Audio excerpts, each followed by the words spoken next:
കണ്ണൂർ ജില്ലാ കോൺഗ്രസ് കമ്മിറ്റിയുടെ നേതൃത്വത്തിൽ വയനാട്ടിൽ നിന്നും ഡൽഹിയിലേക്ക് മടങ്ങുന്ന രാഹുൽ ഗാന്ധിക്ക് യാത്രാമധ്യേ മട്ടന്നൂരിൽ വെച്ച് വൻ സ്വീകരണം നൽകി. ജില്ലയുടെ വിവിധ ഭാഗങ്ങളിൽ നിന്ന് നേതാക്കളും പ്രവർത്തകരും മട്ടന്നൂർ ടൗണിലേക്ക് ഒഴുകിയെത്തി.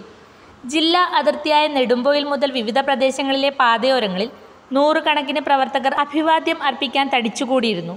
പ്രവർത്തകരുടെ ആവേശത്തിമർപ്പിൽ വാഹനത്തിൽ നിന്ന് പുറത്തിറങ്ങിയ രാഹുൽ ഗാന്ധിയോട് നേതാക്കൾ ആവശ്യപ്പെട്ടത് പ്രകാരം മട്ടന്നൂർ ടൗണിൽ അരമണിക്കൂറോളം പ്രവർത്തകരോട് മൈക്കിൽ പ്രസംഗിക്കുകയും ചെയ്തു. ജനാധിപത്യ സംരക്ഷണത്തിന് താൻ എന്നും മുന്നിലുണ്ടാകുമെന്ന് പറഞ്ഞ രാഹുൽ ഗാന്ധി രൂക്ഷമായ ഭാഷയിൽ നരേന്ദ്രമോദിക്കെതിരെ പ്രസംഗിക്കുകയും ചെയ്തു. പ്രസംഗത്തിൻ്റെ തുടക്കത്തിൽ തന്നെ ഇവിടെ എന്നെ സ്വീകരിക്കാൻ കടന്നുവന്ന എൻ്റെ ശബ്ദം ശ്രവിക്കുന്ന മുഴുവൻ ഇടതുപക്ഷ പ്രവർത്തകർക്കും അഭിവാദ്യം അർപ്പിക്കുന്നു എന്ന രാഹുൽ ഗാന്ധിയുടെ വാചകം ശ്രദ്ധേയമായി. KPCC പ്രസിഡന്റിനെ K. സുധാകരനെ വൻ ഭൂരിപക്ഷത്തിൽ വിജയിപ്പിച്ച മുഴുവൻ ജനാധിപത്യ വിശ്വാസികളോടും അദ്ദേഹം നന്ദി പറഞ്ഞു. വൈകുന്നേരം 4 മണി മുതൽ രാഹുൽ ഗാന്ധിയെ സ്വീകരിക്കാൻ സ്ത്രീകളും കുട്ടികളും അടങ്ങുന്ന ജനങ്ങളും മഹിളാ കോൺഗ്രസ്, യൂത്ത് കോൺഗ്രസ്, KSU പ്രവർത്തകരും വാദ്യഘോഷങ്ങളുമായി കാത്തുനിന്നത് മട്ടന്നൂർ ടൗണിൽ ഒരു ഉത്സവ പ്രതീതി ഉയർത്തുന്നതായിരുന്നു. കോൺഗ്രസിൻ്റെയും UDFിൻ്റെയും സംസ്ഥാന ജില്ലാ നേതാക്കൾ സ്വീകരണ പരിപാടിയിൽ പങ്കെടുത്തു.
വിവാഹം, ആഘോഷങ്ങൾ എന്തുമാകട്ടെ, വീട്ടുപകരണങ്ങൾക്ക് Grihalakshmi home appliances, Prestige, Butterfly, Impex, Pigeon, Bajaj, Sujatha, Preethi തുടങ്ങി മികച്ച ഗൃഹോപകരണ കമ്പനികളുടെ ഉൽപ്പന്നങ്ങൾ കൂടാതെ aluminium, steel, plastic, gift item തുടങ്ങി ഇനി എല്ലാം ഒരു കുടക്കീഴിൽ.